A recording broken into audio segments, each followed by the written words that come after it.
She scrubbed their floors for 15 years, then walked into the boardroom and turned their world upside down. They called her Miss Laura, not Laura Bennett. Not Mrs. Bennett, as she would have preferred. Just Miss Laura, the janitor. Every morning at 4:45 a.m., long before the fluorescent lights of Brightway Logistics flickered on, before the sales team swaggered in with their pressed suits and loud boasts about quarterly targets, Laura was already there. Her cart squeaked through the silent halls of the Birmingham, Alabama headquarters, past glass doors etched with the company logo, a sleek arrow circling a globe, a symbol of movement and ambition that had long since lost its shine. Her gray uniform hung loose on her frame, faded from years of washing. The soles of her sneakers were worn flat, the tread ground down from countless miles walked across these floors. A rag dangled from her pocket, always at the ready, and her face carried a quiet focus, her steps rhythmic, as if she'd been doing this forever. And in a way, she had. 15 years.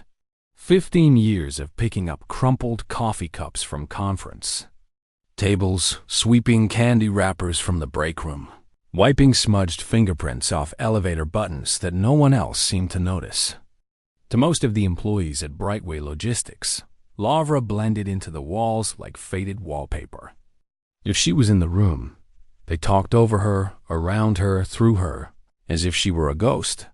A few were kinder, mostly interns or Tong, still green enough not to have absorbed the company's unspoken rule. The janitor didn't exist unless you needed something cleaned, but Laura didn't let it fester, not at first. She kept her head down, her hands busy, her ears open.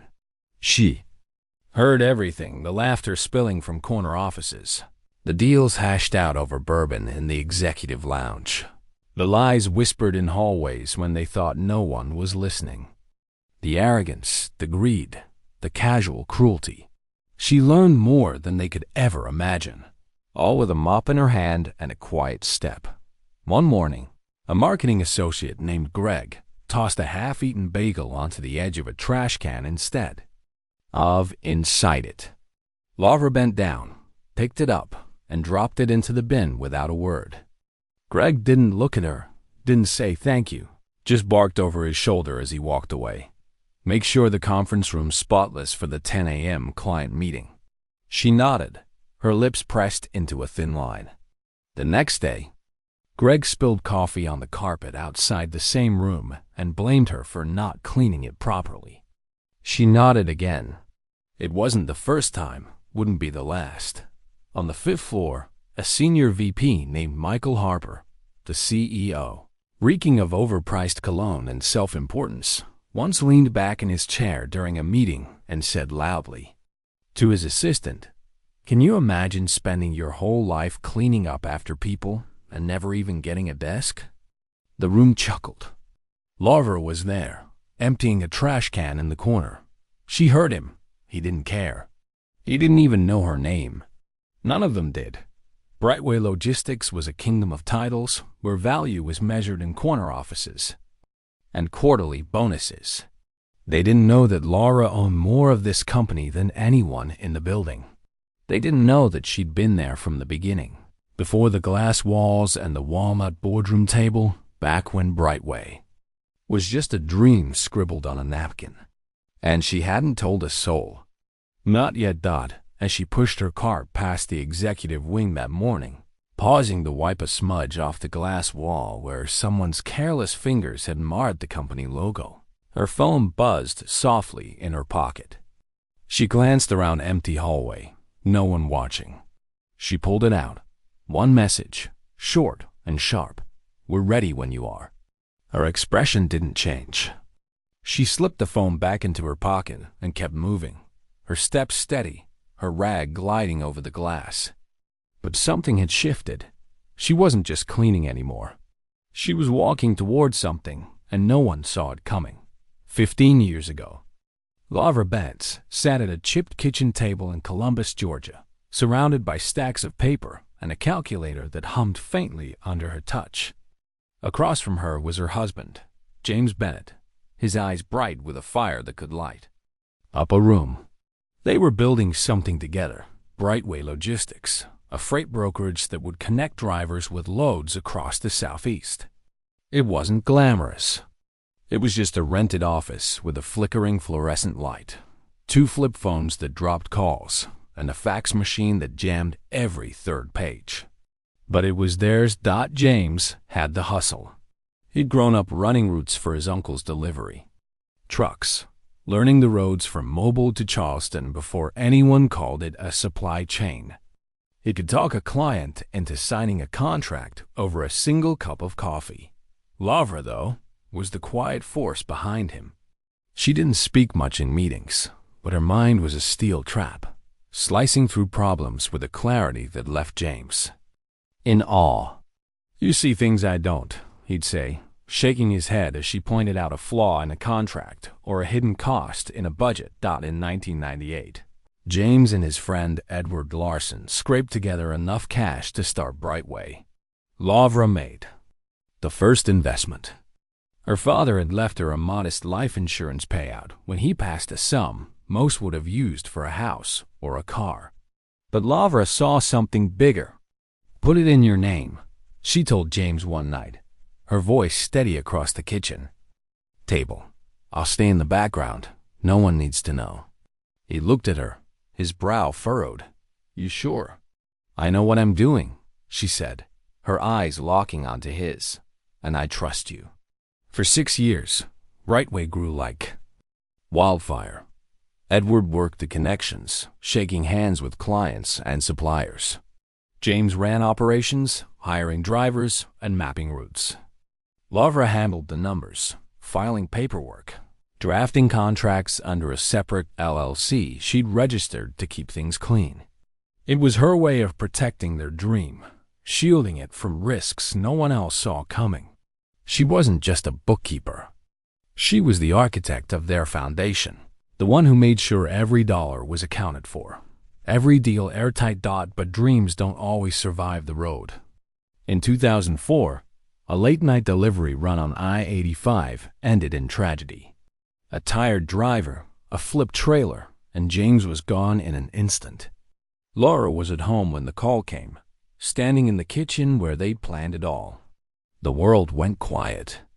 The kind of quiet that presses against your chest until you can't breathe. Edward gave a hollow speech at the funeral, all business, barely mentioning Laura. That was the first crack. The second came weeks later, when Edward filed papers to remove James's name from the company records and cut Laura out of all internal communications. He assumed she'd fade away, a grieving widow with no place in his shiny new empire.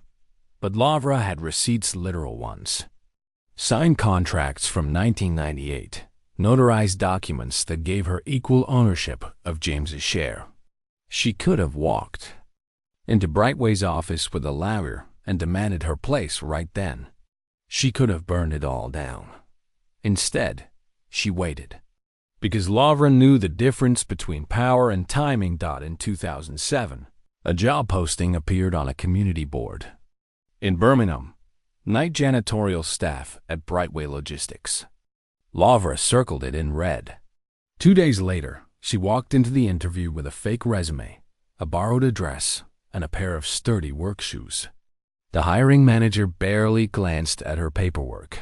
She got the job on the spot. Edward never recognized her. By then, he'd handed the reins to Michael Harper, a young MBA from Florida State with a slick smile and no clue about the company's roots. Laura slipped into the role of Miss Laura, the janitor, and began her silent watch. Every night, Laura moved through the building like a shadow. She cleaned the break room where drivers left half-empty soda cans, the bathrooms where executives forgot to flush, the conference rooms where deals were made and broken. But she wasn't just cleaning, she was listening. She heard Michael Harper brag about his operational excellence bonuses while drivers begged for overtime pay. She heard Claire Donovan, the VP, dismiss a safety violation report with a wave of her hand, saying, "Let the lawyers handle it." She heard the laughter, the lies, the casual cruelty that seeped into the walls of Brightway like damp rot. One evening, as she wiped down a conference table, a young driver named Marcus Reed paused in the doorway. "Hey, Miss Laura," he said, his voice warm but hesitant. "You don't have to get that. I'll toss it." He pointed to a crumpled napkin he'd left behind. Laura smiled, a rare crack in her guarded expression. "It's my job, Marcus, but thank you." He nodded, lingering. "For a moment? Long day?" "Long life," she said softly, and he chuckled, not knowing the weight of her words. Marcus was one of the few who saw her, but even he didn't know who she really was. No one did. That same week, Laura overheard Claire Donovan in the executive lounge, her voice sharp as she spoke to another manager. "People like her," Claire said, nodding toward Laura's cart in the hallway. "They're lucky to even have a job here. No ambition, no drive. Just happy to mop floors." The other manager laughed. Laura kept wiping the glass door, her rag moving in slow, deliberate circles. She didn't flinch. She didn't speak. But she filed it away, another note in the ledger she'd been keeping in her mind. At home, in her small apartment on the edge of Birmingham, Laura lived quietly. The walls were bare, except for a single framed photo. Her and James on their wedding day, smiling in front of a delivery truck. In a locked drawer, she kept a box of memories, a napkin with James's first sketch of Brightway's logo, a faded business plan, a letter he'd written her promising they'd build something that lasted. Every night, she opened that drawer, touched those papers, and reminded herself why she was still here. She wasn't bitter. She wasn't broken. She was waiting. One morning, as she polished the glass wall outside Michael Harper's office, she caught her reflection. Her hair was streaked with gray now, her hands rough from years of work. But her eyes were the same sharp, steady, unyielding. She thought of James, of the company they'd built, of the rot that had taken root in its place. She thought of the message on her phone. "We're ready when you are, Dot." Laura tucked a rag into her pocket and pushed her cart down the hall. The squeak of the wheels echoed in the empty building. She wasn't just cleaning floors anymore. She was walking toward a reckoning, and no one, not Michael Harper, not Claire Donovan, not Edward Larson, had any idea what was coming. Laura Bennett moved through the halls of Brightway Logistics like a shadow, her cart's wheels creaking softly in the after-hours quiet. The Birmingham headquarters, a gleaming six-story building of glass and steel, felt different at night. The hum of daytime ambition phones ringing, heels clicking, voices barking orders, faded into a hush broken only by the drip of a leaky faucet or the hum of a distant air conditioner. For 15 years, Laura had worked these late shifts, her gray uniform blending into the dim light, her presence unnoticed by the executives who left their messes behind. But unnoticed was exactly where she wanted to be. It gave her the perfect vantage point to see everything. She pushed her car past the executive wing, where polished nameplates gleamed under fluorescent lights. Michael Harper, CEO. Claire Donovan, Vice President of Operations. Their offices were dark now, but the traces of their day lingered: coffee cups with lipstick stains, crumpled post-it notes, a forgotten pen cap under a chair. Laura collected them all, her hands steady, her eyes sharp. She wasn't just cleaning, she was gathering.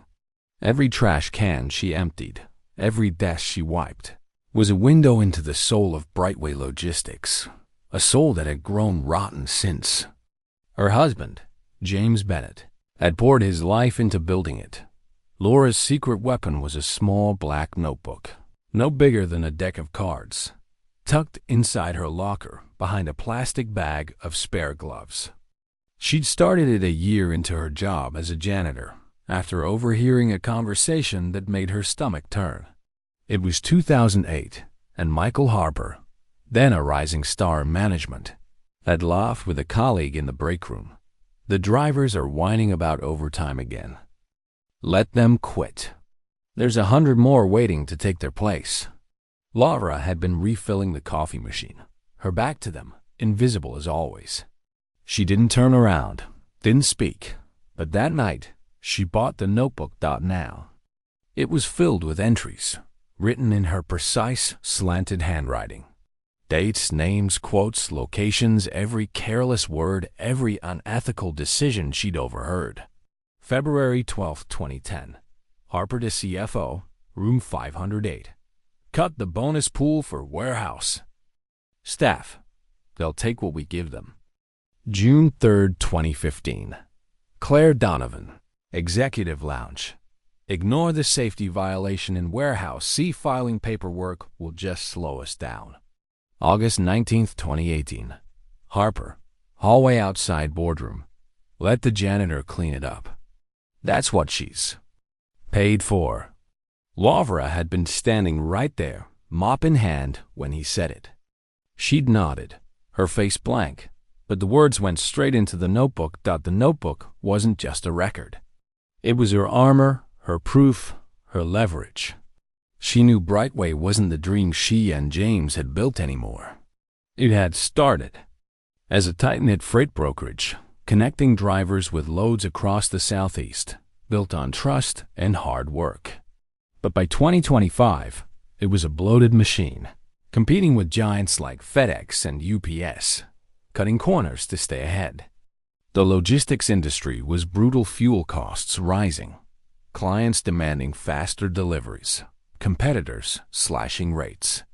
Brightway's executives responded by squeezing their workers, freezing raises, slashing overtime, skimping on safety protocols. Laura saw it all, and she wrote it all down.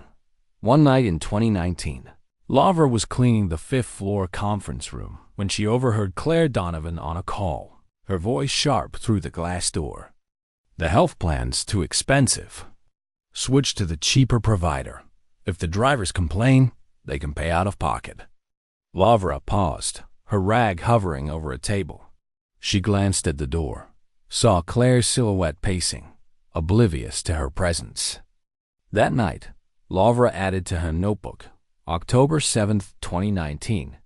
Donovan, conference room 5B, 9:45 p.m. Ordered switched to substandard health plan. No employee input. Claire was a piece of work. A woman in her early 40s, she'd climbed the ranks with a mix of charm and ruthlessness, always dressed in tailored blazers that screamed power. She had a habit of tossing her coffee cups into the trash without looking, leaving Laura to fish them out when they missed. Once, Claire had caught Laura cleaning up a spill and smirked. "You're good at this, Laura. Must be nice to have a simple job." Laura had smiled, said nothing, but the comment burned. She wrote it down. March 14, 2020. Donovan, break room. Called my job simple. Then there was Edward Larson, the man who'd betrayed her and James. Edward was in his late 50s now, his hair thinning, his suits less flashy than Harper's, but no less expensive. He'd been James's friend, the one who'd stood beside them in that cramped office in 1998, dreaming big. But after James's death in 2004, Edward had shown his true colors. He'd filed papers to erase James's name from the company, assuming Laura would fade into grief. He never checked the contracts, never realized she held half of James's shares. When Laura started as a janitor, Edward didn't recognize her. Not her face, not her name. She was just another worker beneath his notice. But she noticed him. Every late-night meeting he attended, every deal he pushed through, she saw. And she wrote, January 22nd, 2017. Larson, Executive Suite. Approved $20,000 bonus for himself while rejecting driver raises. Laura wasn't alone in the shadows. Tanya Miller, another janitor, became her quiet ally. Tanya was a single mother in her 30s, her hands calloused from years of cleaning, her eyes tired but kind. She'd talk to Laura during their breaks in the locker room, sharing stories about her teenage son, Jamal, who dreamed of college but struggled with asthma. One night, Tanya mentioned a warehouse accident. A driver had slipped on an oil spill. No safety cones in sight. They didn't even file a report, Tanya whispered, her voice tight. Just told him to walk it off. Laura nodded, her jaw clenched. That went into the notebook too. April 9th, 2021. Warehouse B. No report filed for driver injury. Tanya witnessed. The deeper Laura went, the more she saw. Brightway's drivers were the backbone of the company, hauling freight across Alabama, Georgia, and beyond. But they were stretched thin, working 12-hour shifts with no overtime pay, their trucks breaking down from skipped maintenance. She'd see them in the break room, their shoulders slumped, their faces lined with exhaustion. One driver, Marcus Reed, was different. He was in his late 20s, with a quick smile and a habit of helping Laura carry heavy trash bags to the dumpster. "You don't have to do this alone, Miss Laura," he'd say, ignoring the teasing from other drivers, who called him soft. Marcus had a daughter, a 3-year-old named Kaylee, and he worked double shifts to save for her future. Laura liked him. He reminded her of James, hardworking, decent, the kind of man who saw people, not just titles. But even Marcus wasn't spared the company's cruelty. One evening, Laura overheard him arguing with a supervisor in the loading dock. "I put in for overtime last month," Marcus said, holding up a crumpled timesheet. "Where's the pay?" The supervisor shrugged. "Talk to HR, not my problem." Laura, sweeping nearby, caught Marcus's eye as he walked away, his fists clenched. She didn't say anything, but she wrote it down. September 15th, 2023. Marcus Reed. Denied overtime pay. Supervisor dismissed complaint. The rot wasn't just in the executives. It was in the system they built. Laura saw it in the HR office, where complaints about health benefits vanished into a black hole. She saw it in the warehouse, where safety violations piled up, faulty forklifts, unmarked wet floors, ignored injury reports. She saw it in the firing of Kevin Walsh, a mid-level manager who dared to speak up at a staff meeting about pay disparities. Kevin had been with Brightway for a decade, a quiet man with a knack for numbers. When he pointed out that drivers were earning less than inflation while executives got 6-figure bonuses, he was escorted out within a week. Laura was there, mopping the hallway, when security led him to the elevator. "It's not right," Kevin muttered as he passed her. She nodded, her eyes meeting his for a moment. That night, she wrote, November 3rd, 2022. Kevin Walsh fired for questioning pay gaps. Harper's orders. One night in early 2025, Laura's patience was tested. She was cleaning the 6th-floor executive suite, the air thick with the scent of leather and cologne, when she heard voices from the main conference room. The door was ajar, light spilling into the dark hallway. Michael Harper's voice carried, sharp and smug. "So, I told the guy, if he doesn't like his pay, he can drive for Uber. I've got resumes stacked a mile high." Laughter followed, loud and careless. Claire Donovan chimed in, her tone icy. "Half these people should be grateful we let them through the door." More laughter. Laura stood frozen, her mop handle cold in her hands. She wasn't angry, not yet. She was clear. This was the company James had died for, the dream they built together, now a playground for egos who didn't care who they stepped on. She slipped her phone from her pocket, hit record, and held it near the door. 30 seconds of Harper's voice, bragging about cutting driver meal stipends to fund a new corporate jet. She saved the file, labeled it January 28th, 2025, and tucked it away. The next night, she faced a closer call. Claire caught her lingering near the records room, where she'd been photographing a budget report left on a desk. "What are you doing here?" Claire snapped, her eyes narrowing. Laura's heart skipped, but she kept her voice steady. Just cleaning, ma'am. Someone left papers scattered. Claire stared for a moment, then waved her off. Be quick about it. Laura nodded, but her hand shook as she returned to her card. She wrote it down. February 1st, 2025. Donovan questioned my presence near records room. Close call. Back in her apartment, Laura sat at her small kitchen table, the black notebook open in front of her. The pages were nearly full now, a chronicle of Brightway's decay. She traced her finger over an early entry from 2008, when she'd first realized how far the company had strayed. She thought of James, his laugh, his belief in doing things right. She thought of Tanya, crying over her son's hospital bills. She thought of Marcus, working himself to the bone for his daughter. She thought of Kevin, silenced for speaking the truth. Laura closed the notebook and stood. She walked to her window, looking out at the city lights. Brightway Logistics was a machine now, grinding down the people who kept it running. But she wasn't just a janitor. She was a witness. And soon she'd be more. Her phone buzzed on the table. Another message from Nathan Brooks, her lawyer. Documents verified. Ready. To move when you are. Laura didn't reply. She didn't need to. The time was coming, and she was almost ready. The air in Brightway Logistics' third-floor break room smelled of burnt coffee and stale donuts. Laura Bennett pushed her cleaning cart through the door, the wheels squeaking faintly against the linoleum.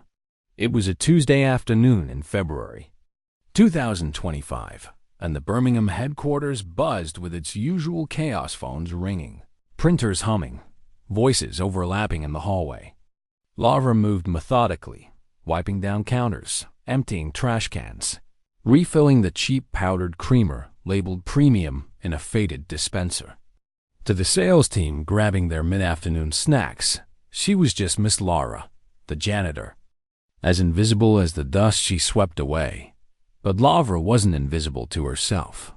For 15 years, she'd carried the weight of Brightway's betrayal, her husband James's dream twisted into a machine that ground down its workers.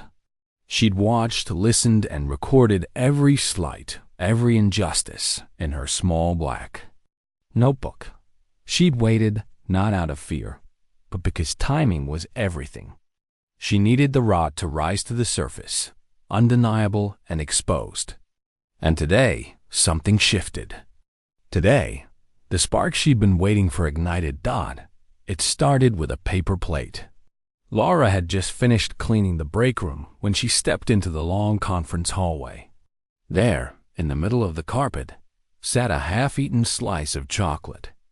Birthday cake, a plastic fork stabbed into its center, icing smeared like a deliberate insult.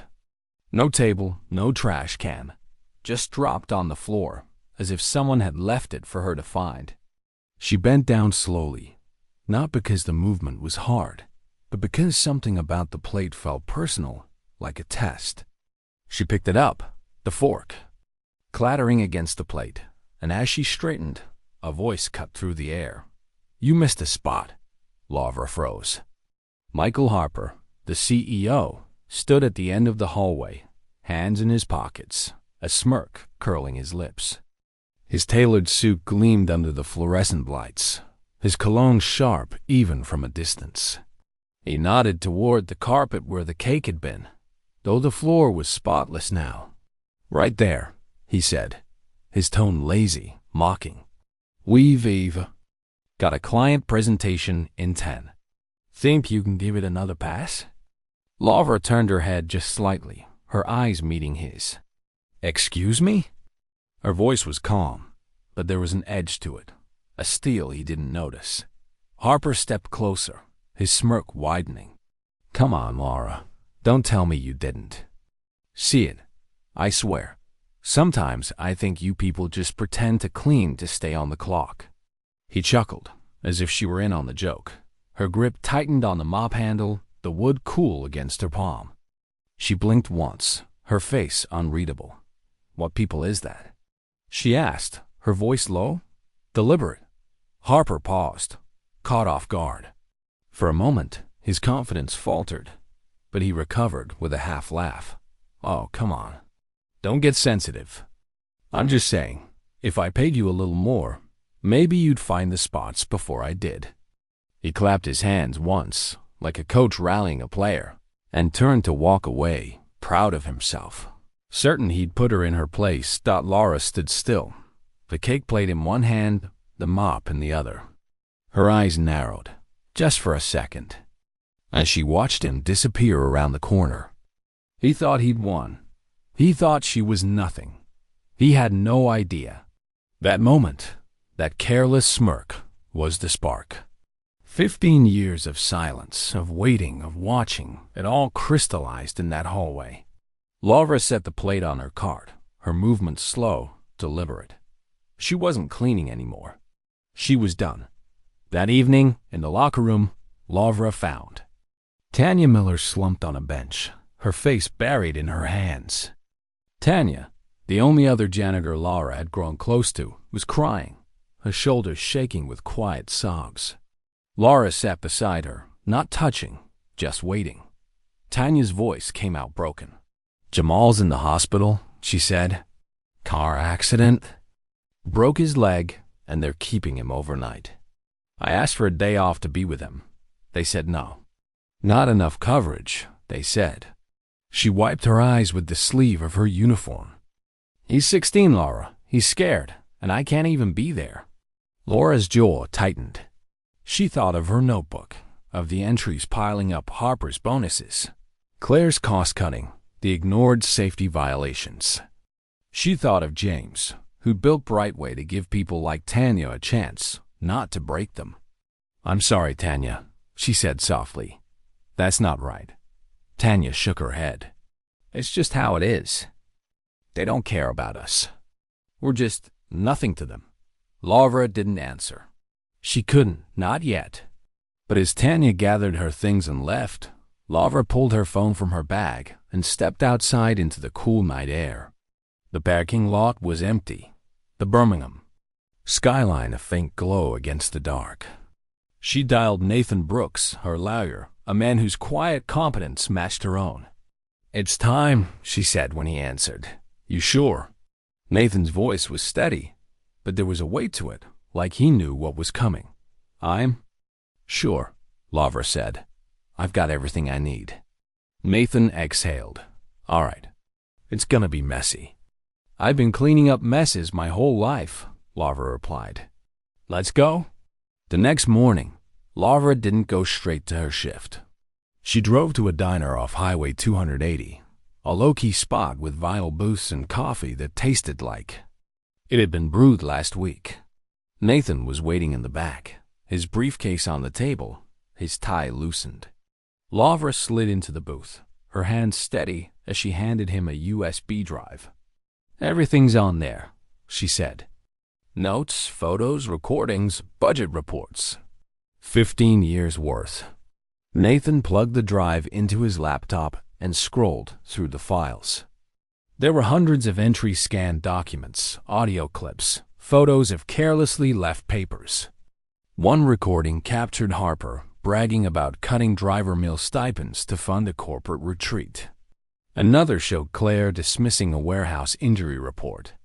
Nathan's eyes widened as he read her notebook scans, the meticulous entries detailing every wrong move Brightway's leadership had made. He leaned back, running a hand through his hair.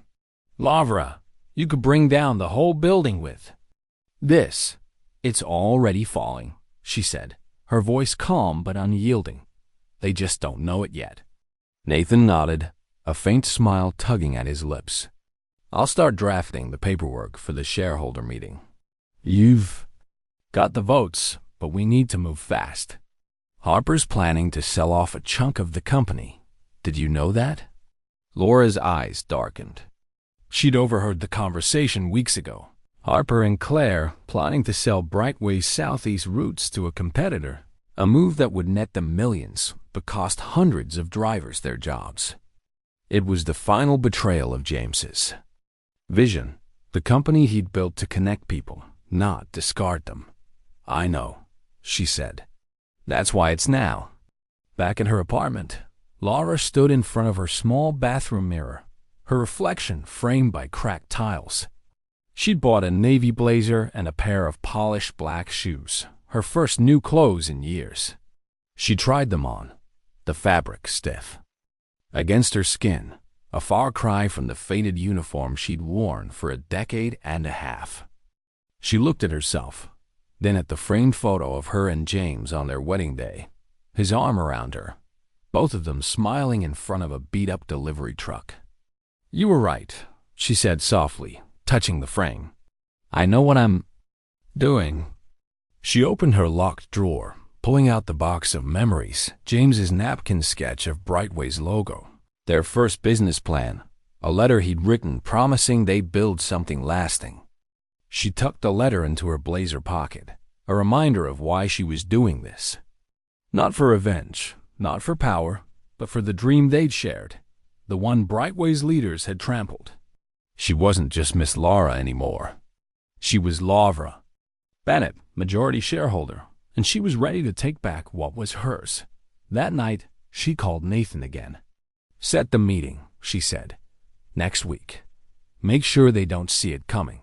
Nathan chuckled. "They won't know what hit them." Laura hung up, her eyes fixed on the city lights outside her window. The spark had caught. The fire was coming. The boardroom of Brightway Logistics was a shrine to excess. 12 leather chairs, their cushions soft as butter, lined a custom walnut table flown in from Seattle.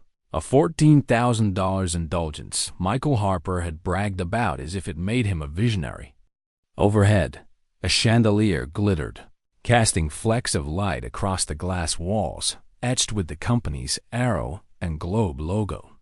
On this Tuesday morning, in February 2025, the Birmingham headquarters hummed with anticipation. The quarterly review was about to begin, and the air was thick with the scent of ambition cologne, coffee, and the faint tang of polished wood. Michael Harper stood at the head of the table, arms crossed, tie loosened, his presence commanding the room like he owned the oxygen in it. To his left sat Claire Donovan, his vice president, her tailored blazer as sharp as her tongue. Next to her was Edward Larson, the only man in the room who should have known what was coming, but didn't. The other board members, a mix of gray-haired veterans and younger executives, shuffled papers and checked their phones, oblivious to the storm gathering outside the glass doors. At 10:05 a.m., the doors opened, and Laura Bennett walked in. No mop, no gloves, no faded gray uniform. She wore a navy blazer, crisp and tailored over a cream blouse, her black shoes polished to a shine. In her hand was a slim folder, its edges worn, but its contents lethal. Her steps were deliberate, her face unreadable, but her eyes burned with a quiet fire. The room stilled, a ripple of confusion spreading across the table. Harper frowned, his brow creasing. "I'm sorry," he said, his voice dripping with condescension. "We're in a meeting. Maintenance comes through after hours." Laura didn't blink. She walked to the far end of the table, her heels clicking softly on the hardwood floor. "I'm not here for maintenance," she said, her voice low, steady, cutting through the room like a blade. Claire Donovan leaned forward, her eyes narrowing. "Excuse me? Do you have an appointment?" "I do," Laura said, placing the folder on the table with a soft thud. "And I believe the shareholders were properly notified." Before anyone could respond, Nathan Brooks stepped into the room behind her, his briefcase in hand, his expression calm but resolute. "Good morning," he said, his voice carrying the weight of authority. "My name is Nathan Brooks, legal counsel for Mrs. Laura Bennett, majority shareholder of Brightway Logistics." The room went silent, the kind of silence that presses against your eardrums. Harper's mouth opened, but no sound came out. Claire's pen froze midair, her lips parting in disbelief. Edward Larson shifted in his seat, his face paling as if the air had been sucked out of him. The other board members exchanged glances, their confusion palpable. Laura opened the folder, her movements deliberate. She slid out a stack of documents, their edges crisp, their weight undeniable. These are the partnership agreements from 1998, she said, her voice clear and unyielding. Signed by James Bennett, Edward Larson, and myself. These are the ownership documents, updated in 2004, transferring full voting rights to me upon my husband's death. She paused, her eyes locking onto Edward's. You remember those contracts, don't you, Edward? You helped write them. Edward's mouth twitched, his hands gripping the armrests of his chair. No, he muttered, his voice barely audible. That can't be right. Laura's gaze didn't waver. It's right. And you knew. When you tried to erase my husband's name from this company, when you assumed I'd disappear. Harper found his voice, though it cracked with forced bravado. This is ridiculous. What is this, some kind of scam? He laughed, but it was hollow, his eyes darting to the other board members for support. None came. Nathan stepped forward, placing another document on the table. No scam, Mr. Harper. These documents have been verified by independent counsel and notarized. Mrs. Bennett holds a controlling interest in Brightway Logistics. As of this moment, she's called for a vote of no confidence in the current CEO. She has the authority to do so under the original shareholder agreement. Harper shot to his feet, his hands slamming onto the table. You don't know what you're doing. His face was red, his voice shaking with a mix of rage and panic. You think you can just walk in here and take over? You're a janitor. Laura stepped forward, her presence filling the room despite her quiet demeanor. For 15 years, she said, her voice steady, I watched this company become unrecognizable. I watched you pad your bonuses while drivers begged for overtime. I watched you ignore safety violations, cut health benefits, and punish employees for asking for basic decency. Her eyes locked onto Harper's, unflinching. I watched you turn my husband's dream into a playground for your ego. The room was a vacuum, every word landing like a hammer.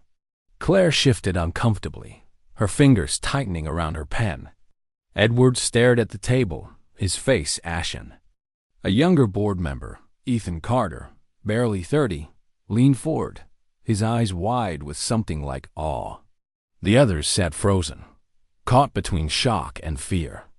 Harper tried to laugh again, but it came out as a choke. You're out of your depth, he said, his voice weaker now. This is a multi-million-dollar company, not some cleaning crew. Laura walked slowly around the table, her eyes meeting each board member's in turn. 15 years, she said. You look past me like I wasn't there. You let people suffer. You let this company rot. I gave you every chance to show some humanity. She stopped at Harper's chair, leaning in just enough to make him flinch. And you failed. Nathan placed a small stack of letters in front of each board member. Effective immediately, he said. Mr. Michael Harper's contract is terminated. Security has been notified. Harper's face drained of color. You can't do this, he stammered, his voice cracking. He looked to Edward for backup, but Edward was staring at the documents, his hands trembling. This is my company. Laura leaned closer, her voice barely above a whisper.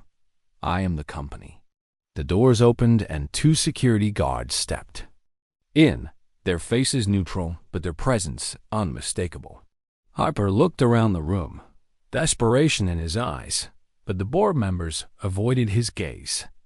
Claire stood abruptly, muttering about another meeting, and slipped out, her heels clicking frantically down the hall.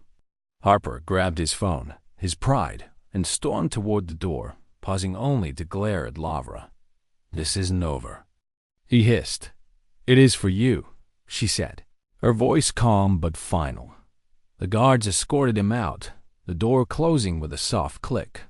The room was silent again, the chandelier's light glinting off the table.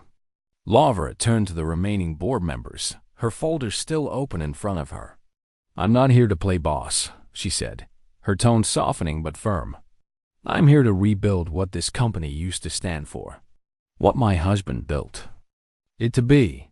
Ethan Carter raised a tentative hand, his voice cautious but curious. "Mrs. Bennett, what do you want to do first?" Laura's lips curved into a small, determined smile. "Start by listening to the people who've been ignored the longest." She closed the folder, the sound echoing in the quiet room. "Change starts today." But even as the board members nodded, some with reluctant respect, others with unease, Laura knew this was only the beginning. Taking out Harper was one thing. Fixing what he'd broken would be another. She glanced at Nathan, who gave her a subtle nod, his briefcase already packed. The room was hers now, but the weight of it, the responsibility, the resistance she'd face, was heavier than any mop she'd ever carried. As she stepped out of the boardroom, the hallway stretched before her, the same one where Harper had mocked her over a piece of cake just days ago. The carpet was spotless now, the air different. She wasn't Miss Laura anymore. She was Laura Bennett, and Brightway Logistics was about to remember who it belonged to. Laura Bennett pulled into the executive parking lot of Brightway Logistics on a crisp Monday morning, the Birmingham skyline sharp against a gray February sky. The reserved spot shaded, close to the entrance, meant for people who never sweated felt wrong. She'd spent 15 years packing in the back lot, her old sedan squeezed between delivery vans and employee cars, rain soaking her uniform before her shift began. This new spot was too clean, too separate, a symbol of the disconnect she'd vowed to erase. Still, she parked, stepped out, and walked toward the glass doors, her head high, a notepad tucked under her arm. No mop, no cleaning cart, just Laura, carrying the weight of a company she was determined to rebuild. Inside, the lobby was quiet, the receptionist, Tasha, glancing up from her desk. "Good morning, Miss Laura," she said, then caught herself. Eyes wide. "I mean Mrs. Bennett." Laura smiled, warm but firm. "Just Laura, Tasha. Always has been." Tasha nodded, a flicker of respect in her gaze, and Laura stepped into the elevator. The ride to the 8th floor was quick, but it felt like crossing a threshold. Her new office, Michael Harper's old domain, had fresh paint on the walls and the same sprawling view of the city he bragged about. Laura didn't linger at the window. There was too much to do. By 9:30 a.m., she was at her desk, a simple wooden one she'd had brought up from storage, rejecting Harper's ostentatious mahogany monstrosity. Her first act wasn't to call the board or review financials. It was to summon every employee, drivers, janitors, admin staff, customer service reps for a meeting in the ground floor warehouse. No executives, no suits, just the people who kept Brightway running. The space filled quickly, the air thick with the smell of diesel and cardboard, the crowd a mix of confusion and suspicion. Drivers in worn jackets stood beside clerks in faded polos, janitors in gray uniforms whispering among themselves. No one knew what to expect. Laura walked to the front. No microphone, just her voice, clear and steady. "I want to start by saying thank you," she began, her eyes sweeping the room. "Most of you never knew who I was, and you didn't need to. Your work hauling loads, answering calls, cleaning floors spoke louder than any title in this building." She paused, letting the words settle. "I've spent years listening to you, quietly. Your frustrations, your fears, your ideas. Now I want to hear them out loud." The room shifted, a ripple of surprise passing through the crowd. Marcus Reed, the driver who'd always treated her with kindness, raised his hand, his voice cautious but direct. "Does this mean we're getting overtime back?" "They cut it last year, and it's been tight." Laura nodded. "Yes, retro pay for the last 2 quarters will hit your checks this Friday." A murmur spread, heads turning, eyes widening. Marcus's shoulders relaxed, a faint smile breaking through. A woman from HR, Deborah, stood, her hands twisting nervously. What about health coverage? It's gotten worse every year. My daughter needs specialists, and the new plan barely covers it. We're reviewing providers, Laura said. You'll get a survey this week to weigh in. No more backroom decisions about your well-being.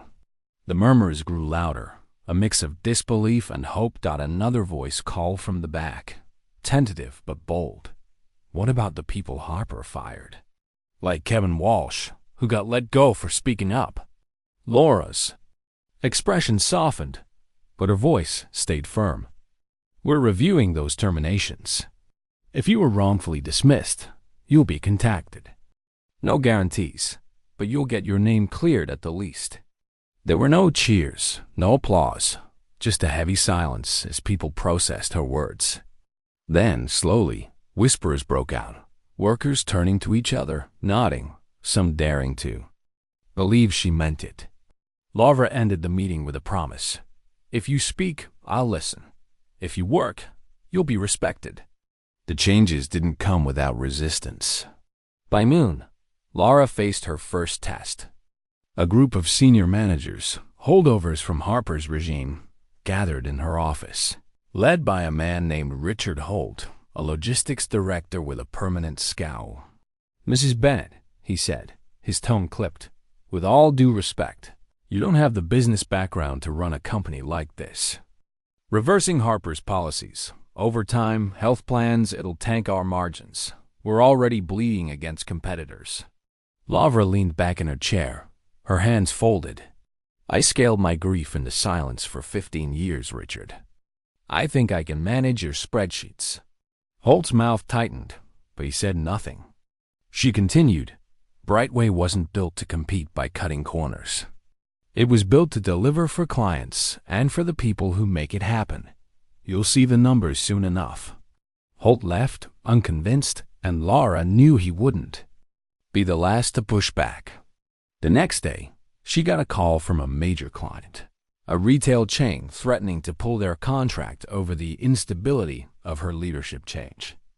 Laura met them at a coffee shop downtown, her notepad open, her voice steady as she outlined Brightway's new commitment to reliability and employee welfare.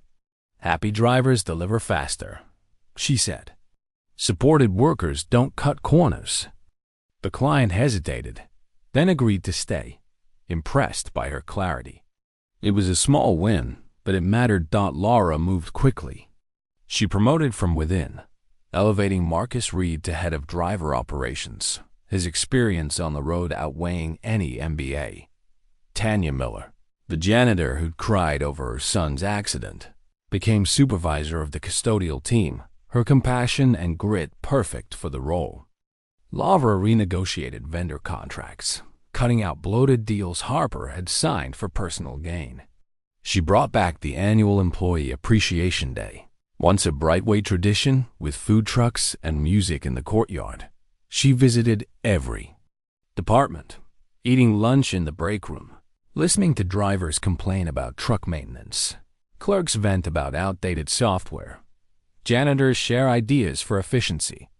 Slowly, the building felt different, not softer, but realer, like it was breathing again. One evening, Laura found a note slipped under her office door, written in Tanya's neat handwriting. I didn't think anyone like us could ever make it. To a place like this, you proved me wrong. Laura read it twice, her throat tight, then tucked it into her desk drawer beside James's letter. It wasn't just a note. It was a reminder of why she was here. But challenges loomed. Some executives whispered about her lack of formal experience, their egos bruised by reporting to a former janitor. A few tried to stall her initiatives, dragging their feet on the health plan survey or misplacing driver overtime requests. Laura countered with precision, pulling data from her years of observation to call out inefficiencies. When one manager questioned her ability to scale growth, she replied, I scaled a dream into this company before you were hired. I'll do it again. By the end of the week, Laura sat with Marcus in the break room, sharing a sandwich as he told her about his daughter, Kaylee, who'd started preschool thanks to the retro pay. "It's not just the money," he said, his voice low. "It's knowing someone's listening." Laura nodded, her eyes on the table. For the first time in years, she felt James's presence, not in grief, but in pride. The work was far from done. Brightway was a wounded giant, its reputation battered, its competitors circling. But Laura wasn't alone anymore. The drivers, clerks, and janitors were starting to believe in her, and she in them. Change wasn't just a promise. It was happening.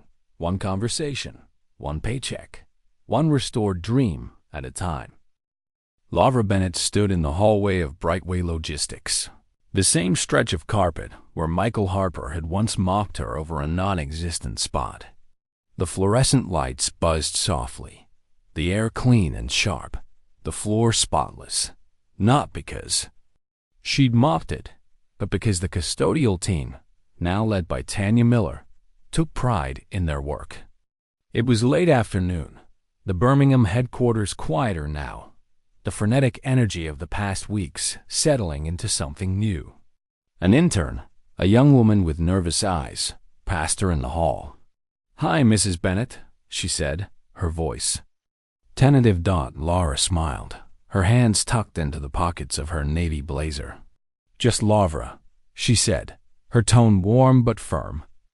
The intern nodded, hurrying off, and Laura lingered, her gaze drifting to the glass wall where the company's logo gleamed. She wasn't the janitor anymore, but she wasn't the CEO either, not in the way Harper had been, with his walnut table and chandelier. She was something else, a builder, a restorer, a keeper of a dream that had outlasted betrayal.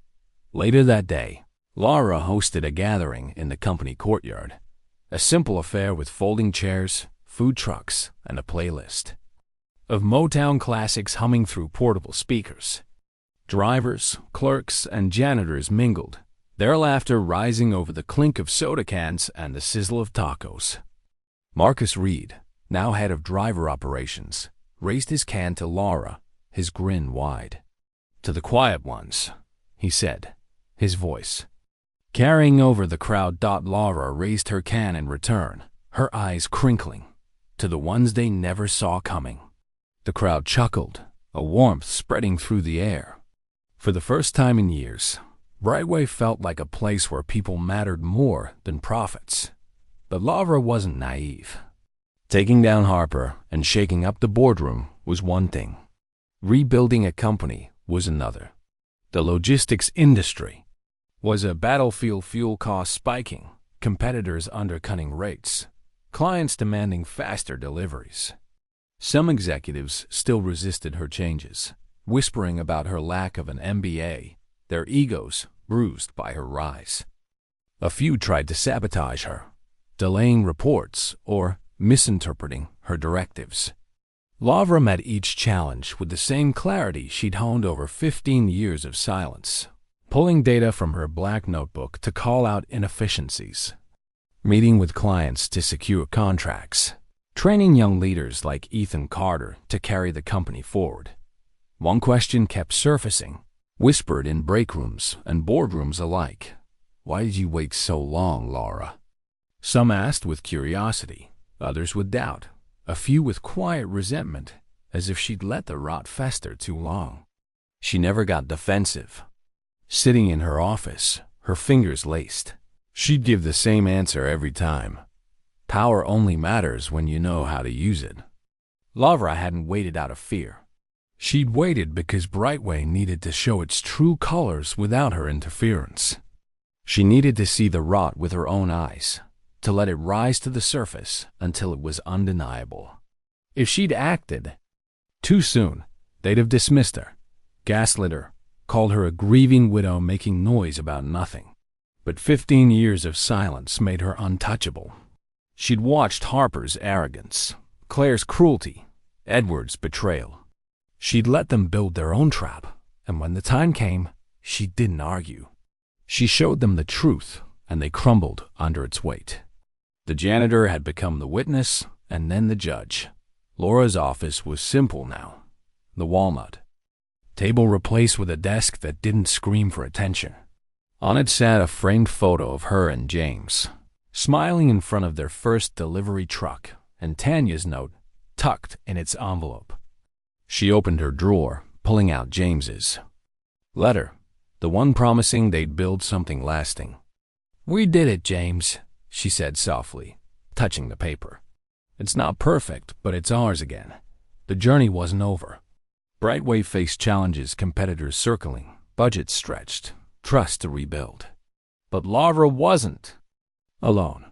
Marcus, Tanya, and countless others were with her, their voices no longer ignored.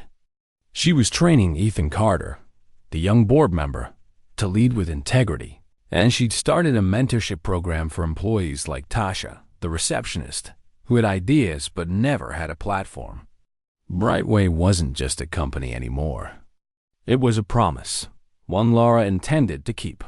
Laura Bennett's story is more than a tale of triumph. It's a reminder of the humanity we too often overlook. She wasn't just a janitor who became a leader. She was a woman who saw value where others saw none.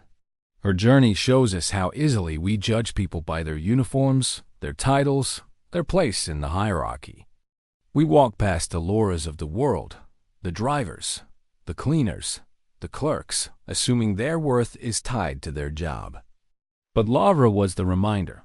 People aren't invisible just because you stop looking at them. Sometimes the person sweeping the floor is the one who built the house. Her story teaches us to pause, to listen, to see. If you work with someone you've never really spoken to, say hello. Ask their name. Hear their story. You never know who's holding the keys to the whole building or who's watching, waiting, ready to change everything. Laura's silence wasn't weakness. It was strategy. Her power wasn't in her title, but in her purpose. And her legacy is a call to all of us. Don't underestimate the quiet ones. If Laura's story made you pause, if it made you think about the people you pass every day, share it. And if you want more stories like her tales of resilience, humanity, and unexpected heroes, subscribe to Legacy Stories on YouTube or your favorite platform. Every week, we bring you narratives that remind us what it means to be human, to fight for what's right, to rise from the shadows. Join us, and let's keep these stories alive. Because somewhere right now, there's another Laura Bennett, watching, waiting, and ready to make a difference. Let her know we see her.